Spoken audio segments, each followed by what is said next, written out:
Aku melakukan aktivitas seperti hari biasanya. Karena sedang liburan sekolah, kegiatanku di rumah paling hanya sekedar makan, mandi, main game, tidur. Aku melihat mama masak, menyapu, setrika, mencuci dengan keadaan normal tanpa terlihat ada masalah apapun. Padahal aku mengetahui hal buruk yang menimpa dirinya kemarin-kemarin.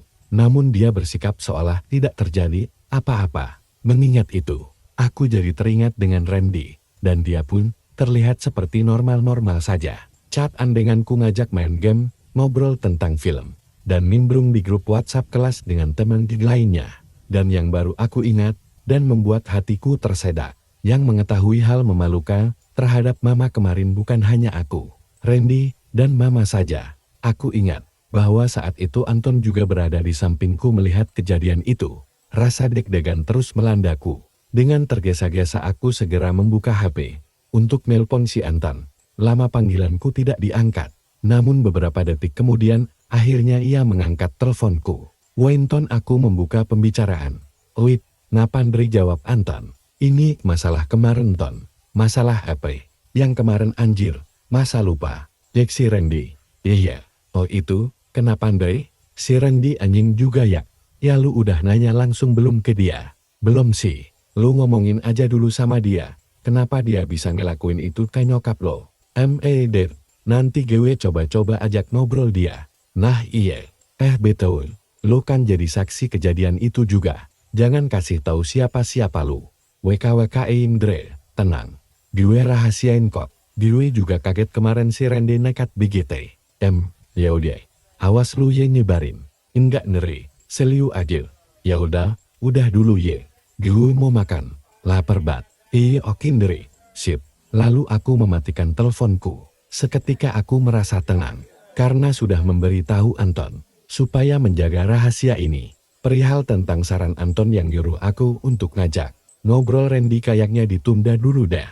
Karena aku menganggapnya kejadian ini gak akan keulang lagi. Tinggal gimana Anton bisa jaga rahasia, apa kagak. Narasi. Perasaan Andre saat ini sudah tidak terlalu khawatir. Dan dia sudah mencoba mengacuhkan kejadian buruk yang menimpa mamanya kemarin-kemarin. Dan untuk kelanjutannya, kali ini kita akan melihat cerita dari sudut pandang Anton. Malam harinya pukul 9 malam aku dan Randy sudah di depan RMH Andre. "Ngeri, depan RMH nih," chat WhatsApp aku ke Andre. "Yo bentar," jawab Andre singkat. Akhirnya kami berdua masuk. Dan sesampainya di kamar kami bertiga main game PS tahun 2020. PUBG, Derlel sambil menunggu bola yang mulai jam 1. Ketika sedang bermain PS, saat itu Andre sedang melawan Randy. Dan aku hanya menonton siapa di antara mereka yang masuk final melawanku. Dan di saat inilah aksiku menaruh obat tidur beraksi. Aku izin kepada Andre untuk ke kamar mandi. Karena sedang serius Andre tidak menjawab omonganku dan malah berteriak. "Shoot langsung, anjing!" kekencengan gue nendangnya. Ya udah akhirnya aku putuskan untuk menuju kamar mandi. Aku mengendap-endap mencari di mana jokap Andre berada. Ternyata dia lagi nonton TV di ruang tengah sambil memakan cemilan dan es jeruk. Aku terus menunggu momen kapan dia beranjak, dan benar saja, gak berapa lama telepon rumah yang ada dekat ruang tamu berdering. Keringet. Gringgel. Nyokap Andre langsung berdiri dan menuju ruang tamu untuk mengangkat telepon.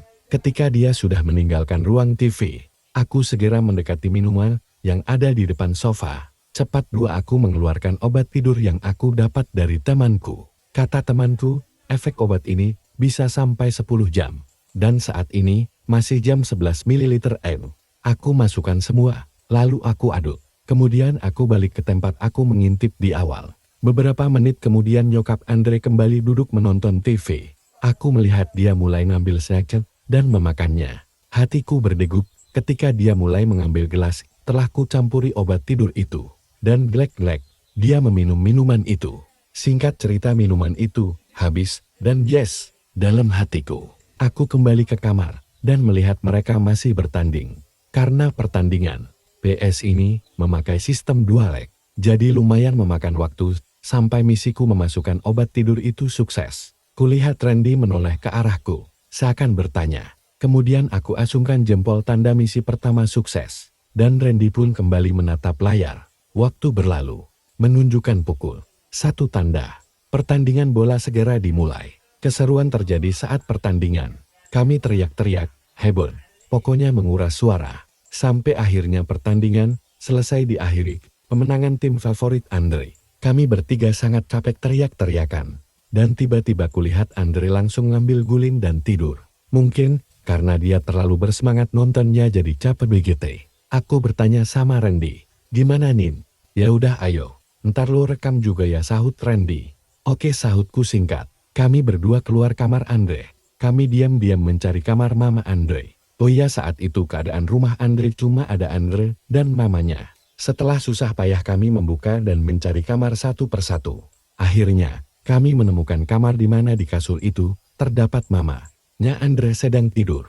Kami berdua masuk pelan-pelan dan menutup pintu, lalu menguncinya. Kerlekak. Seketika kami menengok ke arah mama Andre dan tidak ada reaksi apa-apa. Aku menghampirinya, dan aku mencoba menepuk-nepuk pundaknya memastikan obatnya sudah bekerja, dan tidak ada reaksi apa-apa. Akhirnya kami langsung melakukan perjalanan itu.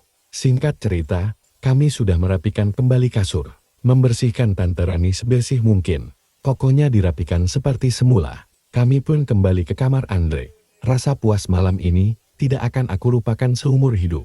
Gimana bisa aku berjalan dengan mama temanku sendiri? Saat itu, aku tertidur di kasur bersama Andre, dan Randy sudah lebih dulu tertidur. Saat itu aku dan Randy tidak mengobrol apa-apa mungkin, karena terlalu capek. Hingga pagi harinya, aku, Andre, dan Randy terbangun, karena dibangunkan oleh mamanya Andre. Hei bangun, bangun, udah pagi bangun.